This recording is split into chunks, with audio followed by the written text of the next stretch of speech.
High বন্ধুরা, আপনারা সব কেমন আছেন? আশা করি সবাই ভালো আছেন। আমি আজকে নতুন একটা ব্লগ শুরু করছি। তো আমাদের এখানে কীর্তনের ব্লগ দিচ্ছি আমি। তো এই যে আমাদের এখানে কীর্তন, এর জন্যে সবাই জল ভরতে চলে এসেছি পুকুরে। তো এটা আমাদের এখানে সবথেকে বড় পুকুর মন্দিরের সামনেই।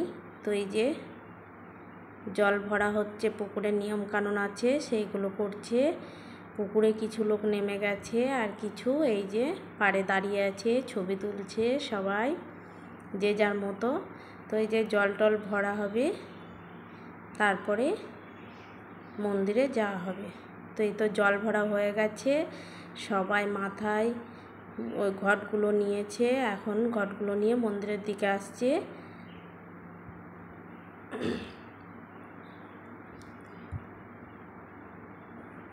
আর আমাদের এইখানকার সুন্দর পরিবেশটা, এই যে মা গোসাই থালা হাতে যেটা, আর এই যে আমাদের সব লাল পাড় হলুদ শাড়ি পরে সবাই জল ভরতে গেছে। তো জল ভরা হয়ে গেছে, এবার মন্দিরের দিকে যাওয়া হচ্ছে। আর আমাদের এখানে সত্যি মন্দিরটা খুবই সুন্দর, এখানকার পরিবেশটা এতটা ভালো লাগে, মনে হয় যেন মায়াপুরে গেলে যেমন আসতে ইচ্ছা করে না, তো আমাদের এখানে রাধা গোবিন্দ মন্দিরে একবার যে আসবে তার কিন্তু আর যেতে ইচ্ছা করে না। খুবই ভালো লাগে আমাদের এই রাধা গোবিন্দ মন্দিরের পরিবেশটা। তো এই যে জল ভরে সবাই মন্দিরের দিকে যাচ্ছে, এরপরে শুরু হবে নাচ। তো আমাদের এখানে প্রায় 3টে গ্রাম নিয়ে নাচ হবে। তো এই যে বাড়ির মেয়ে বউ কেউ বাকি নেই, বয়স্ক সবাই কিন্তু এই আনন্দে সামিল হয়েছে। তো আমাদের এই যে জল ভরে নিয়ে যে মন্দির প্রদক্ষিণ করতে হয় 7 বার, তো সেইটা করে নিচ্ছে মন্দিরের ভেতরে।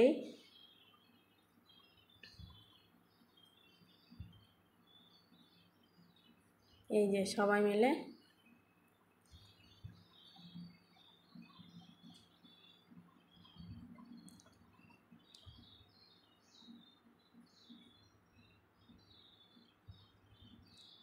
এইবার এই যে মাথা থেকে ঘট নামিয়ে রাধা গোবিন্দের সামনে রাখা হচ্ছে। আর মন্দিরের ভেতরে হচ্ছে গোসাই, এনার বাড়ি হচ্ছে কিন্তু নবদ্বীপ থেকে এখানে এসছে পুজো করার জন্যে। মানে আমাদের কীর্তনটা এতটা বড় হয়, 32 প্রহরের কীর্তন, তখন এই গোসাই সমস্ত দায়িত্বর জন্যে গোসাই আনা হয়। আর এমনিতে সব সময় কিন্তু গোসাই থাকে, মা গোসাই বাবা গোসাই আছে মন্দিরে, ভোগ নিবেদন হয় আমাদের।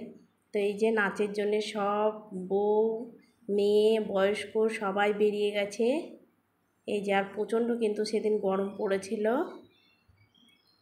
এই যে ছেলেরাও আছে, কিন্তু ছেলেরা সব হলুদ পাঞ্জাবি পরেছে, বউরা হলুদ শাড়ি, কেউ হলুদ শাড়ি লাল পাড়, কেউ লাল পাড় সাদা শাড়ি। তো এই যে সবাই কিন্তু নাচ করেছে, যে কোনো দিন নাচেনি সেও নেচেছে। আর এইটাই যে মাঠের মধ্যেও নাচ হচ্ছে।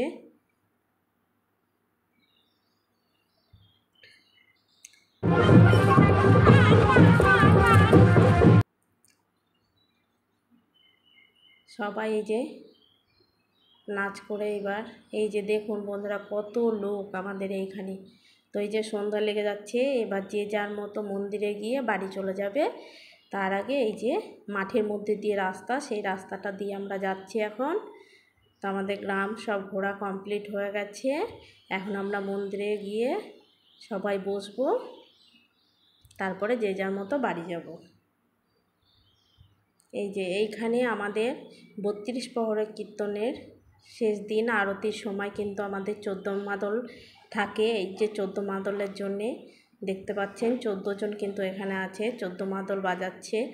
আর কার কার গ্রামে এরকম 14 মাদলের রেয়াজ আছে আপনারা আমাকে কমেন্ট করে জানাবেন। তো এই যে 14 মাদল আমাদের কিন্তু একদিন হবেই। 14 মাদল হওয়ার পরে যত বউরা আছে বয়স্করা আছে সবাই তারপরে আরতিতে নাচ করবে। তো তখন আমি নাচ করছিলাম, যার জন্য আমি নাচটা তুলতে পারিনি। তো 14 মাদলটা দেখে নেন, কত সুন্দর লাগে 14 মাদলটা দেখতে। আর বন্ধুরা সত্যি আমাদের এখানে কীর্তনে খুবই আনন্দ হয়। আর এই যে গোসাই আর কীর্তনিয়া সবাই নাচ করছিল। তারপরে আমাদের এই মাঠে একটা মেলা হয়, সেই মেলাতে প্রচুর লোক দেখুন, মেলাতে কিন্তু খেলনার দোকান, খাবারের দোকান, বাচ্চাদের মিকি মাউস, ট্রেন, জাম্পিং সমস্ত কিছু আছে। এই যে মিকি মাউস। আমাদের এখানে 32 প্রহর কীর্তনের পরে আবার পালা কীর্তনও হয়েছে 2 আসর। তো দেখতে থাকুন, পুরোটাই দেখলে বুঝতে পারবেন আমাদের এখানে পালা কীর্তনটা। এই যে ট্রেনে আমার ছোট ছেলে ট্রেনে উঠে ঘুরছে। এই যে জাম্পিং, আর ওইদিকে অনেক দোকান আছে।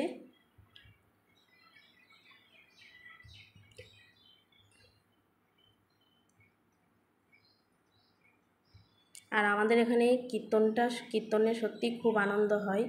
এবার আমরা চলে যাচ্ছি, ভোজন আরতি হবে এর জন্য মন্দিরে। তো এই যে ভোজন আরতির জন্য সব বউরা আমরা চলে এসেছি মন্দিরে। তো এই যে ভোজন আরতি শুরু হয়ে গেছে। এই যে সবাই দাঁড়িয়ে আছি ভোজন আরতি শেষের দিকে। এখন দইয়ে গড়াগড়ি দেওয়া হবে। তো দইয়ের হাঁড়িটা মাথায় নিয়ে আছে আমাদের মন্দিরের কমিটির একজন। তো এই যে দইয়ের হাঁড়িটা ভাঙা হলো, এবার ওইতে গড়াগড়ি দিয়ে ধুলোট সম্পূর্ণ হবে আর কি।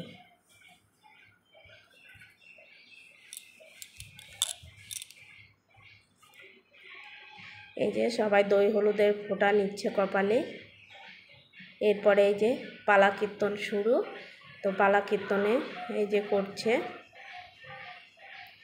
পালা কীর্তনগুলো খুব ভালো হয়েছিল। তো 2 আসর করবে পালা কীর্তন।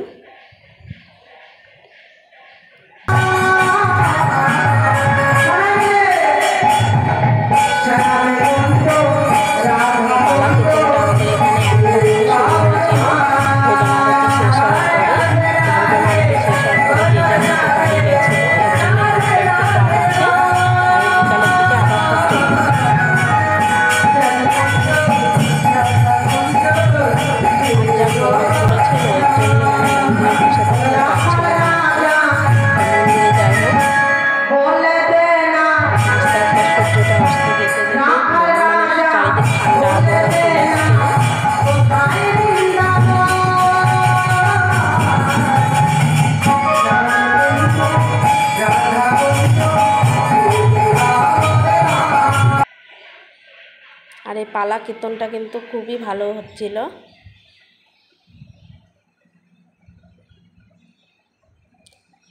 আসলে মন্দিরে বসে কিছু মন দিয়ে শুনতে সত্যিই খুব ভালো লাগে। আমার তো পালা কীর্তন খুবই ভালো লাগে। এই যে দেখুন কত লোক হয়ে গেছে। পালা কীর্তন এটা 6:30 পর্যন্ত হয়েছে। তারপরে আর এক আসর হয়েছিল 8টা থেকে।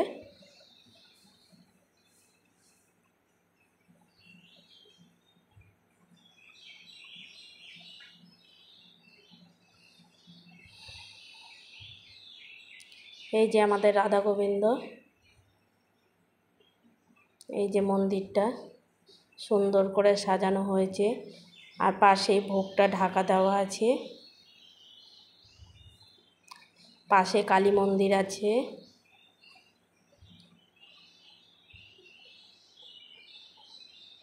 আর এই মন্দিরে গিয়ে একটু নাম গান শুনলে সত্যি আর বাড়ি আসতে ইচ্ছা করে না, এত ভালো লাগে। তো এই যে মা কালী।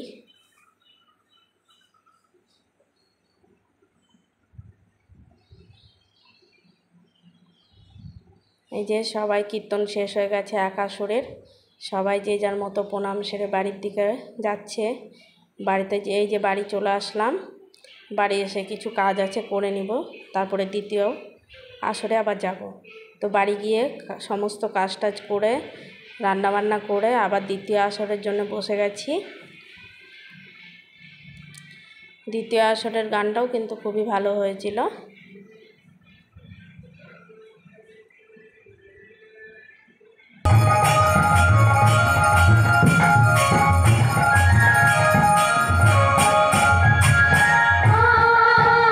তো বন্ধুরা, আমি আজকে প্রথম একটা ব্লগ ভিডিও ছাড়ছি।